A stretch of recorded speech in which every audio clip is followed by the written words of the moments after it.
Hello, my name is Colleta Macharia. I'm a life coach and author of the book, How to Design Your Career Game Plan. Welcome to the Work in Progress podcast. This is a place that I have created for us to come together and share insights, inspiration, and encouragement to inspire us to love and good works. Have you ever wanted to start something? You knew deep in your heart that you needed to do it, but you just kept putting it off for whatever reason. I have. And as a matter of fact, this podcast is one of those things that I have wanted to do for like about 3 years actually. And I have kept putting it off because maybe I'm trying to find the perfect words, or I'm trying to find the perfect time to record it, or just something, always preparing and never really getting to that point where I say, this is the day. And even though I had that conviction for a very long time to do it, I never got around to doing it. I was still hesitant. And there came a time when I had to ask myself, do I want to keep postponing, or do I just want to actually take the bull by the horns and just start? So you can guess what the answer is, because here we are today doing this podcast, and it's a blessing. And in the process, this is what I have learned, that perfection as an aspiration is a great motivator, and it really helps you to keep trying and to aim for continuous improvement. But perfection as a starting point is a dream killer. So going forward, of course, we'll be talking about the different things that make us procrastinate or postpone starting something that's really important or that we know we should be doing. There is this managerial accounting practice that is called drift. Do it right the first time. It's a practice that organizations use when they want to decrease inefficiencies, decrease waste, and increase efficiency when they are ordering material for their production processes. And when you think about it, doing it right the first time, it has to take a lot of practice and many iterations for an organization to get to that point where they're saying we're actually doing it right the first time. It's not a one-day thing. It requires robust systems and structures. The communication has to be spot on between the departments, and so it's really not possible to do it right the first time without plenty of practice.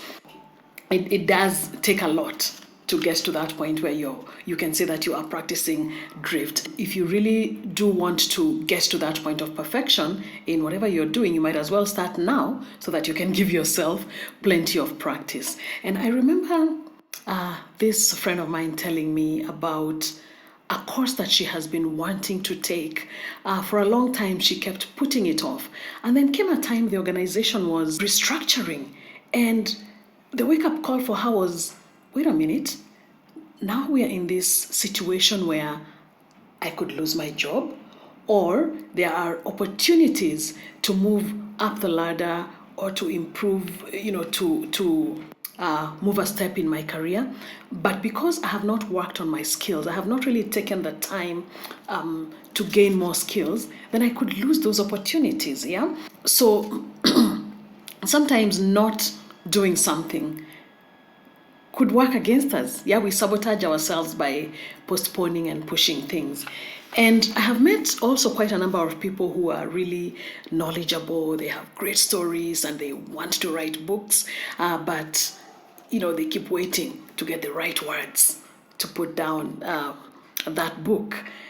And one of the things I have observed is that focusing on that book, focusing on that finished product that is ready for consumption and that is making the kind of impact that you envision, can actually be the obstacle. It can be the thing that is standing between you and writing that book.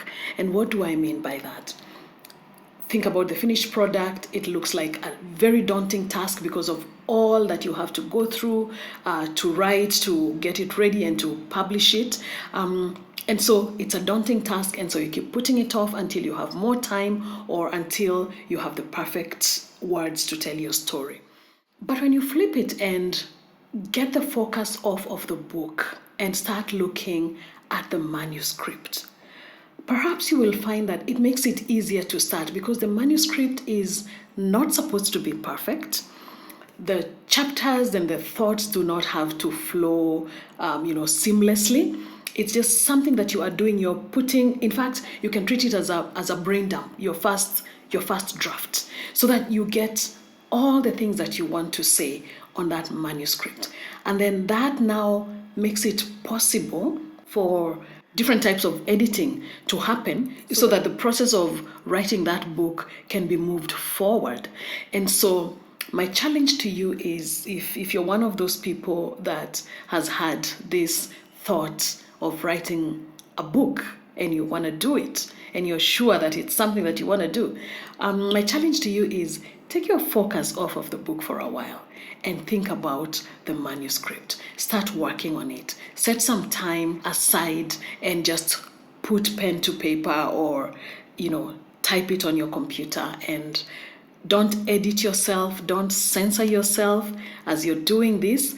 And you will find that once you finish and you've gotten it off of your head or off of your chest, then you have something that you can give to an editor, because the truth is that the editor cannot edit a blank page or a blank screen. You have to give them something to work on. And then once that process begins, you're going to have different iterations. You're going to have different people looking at your text and helping you to perfect it, and different people also doing the structures and the designs for you, and eventually publishing that book. So if you want to do it, please just step out.